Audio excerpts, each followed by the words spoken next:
Now, the UN says that cuts in British overseas aid will have a devastating effect on its work to reduce maternal and child deaths around the world. The UK government has been accused of reneging on its commitments after cutting more than 80% of funding to UN agencies for family planning and HIV prevention. Well, I'm joined now by former International Development Secretary Andrew Mitchell. Mr. Mitchell, good to see you on Sky News. We've been getting a trickle, haven't we, of information about where these cuts are going to be felt. From what you know, where do you think it will be most acutely felt? Well, it'll be most acutely felt in the poorest parts of the world. And what we are seeing, as your report rightly says, is a devastating 85% cut in the family planning work that Britain has been right at the front of supporting. And, you know, this does mean that 250,000 avoidable deaths among mothers and children will now go ahead. It means that something like 14.6 million unwanted pregnancies will take place. And it means that 4.3 million unsafe abortions will take place as well. And this is a terrible day for British leadership in an area where we are respected all around the world for having made huge progress on the rights and protection of girls and women.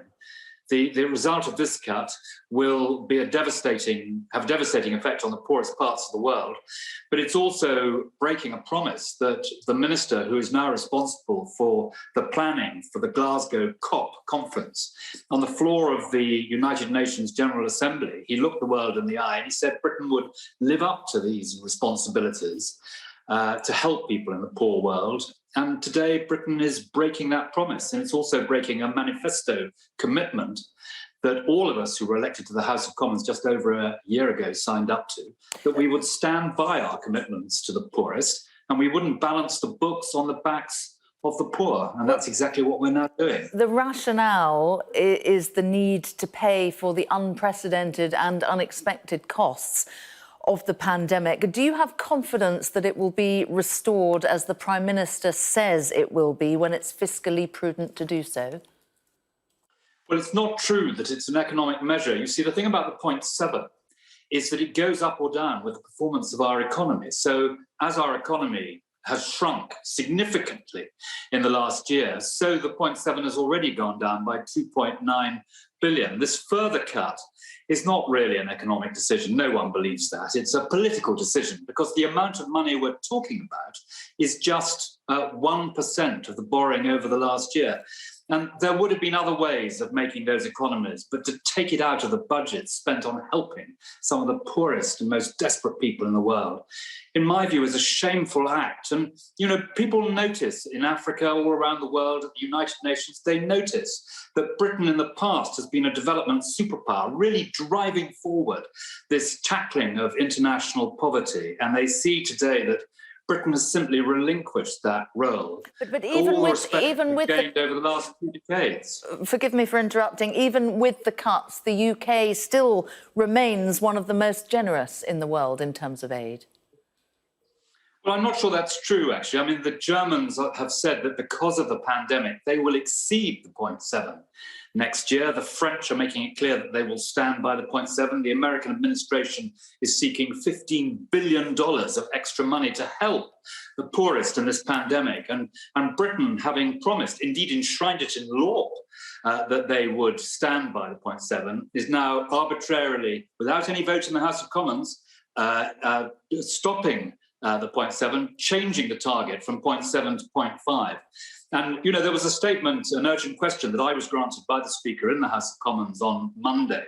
And what was noticeable was that 40 members of Parliament from across the House of Commons spoke in that urgent question.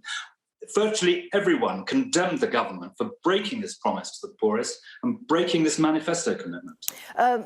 But public support, though, there does seem to be public support for reducing aid during the pandemic.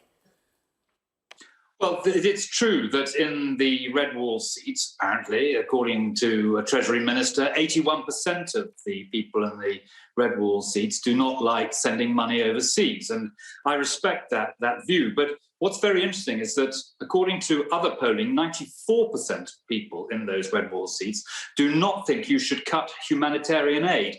And the way in which the budget is configured means that we are virtually only cutting humanitarian aid because many of the long-term programmes are legally committed. So it is humanitarian aid that Britain is cutting. And I mean, yesterday we learned that Britain was going to cut nearly all of the water and sanitation and hygiene project. You know, we've been trained in Britain that in order to keep ourselves safe, one of the things we should do is to wash our hands. And for Britain, in the heart of this pandemic, to be cutting this budget for the poorest people in the world and virtually wiping out that hygiene and sanitation budget is a terrible, terrible, shameful thing to do. A final question, Mr. Mitchell. Details keep leaking out, don't they? How do you think, what's your view of how the communications of this have been handled by the government? Well, you know, the government has a lot on its plate at the moment, but I think it would be better to be upfront and to explain the decision the government has made. I emphasise without a vote in the Commons, because they don't think they would secure a victory in that vote, that we should be upfront and explain to people that these terrible decisions are being made, why they're being made. And in particular, we should make clear, or the government should make clear, precisely who they're going to hit and be open and transparent and honest about it. Andrew Mitchell, good to talk to you this evening. Thank you.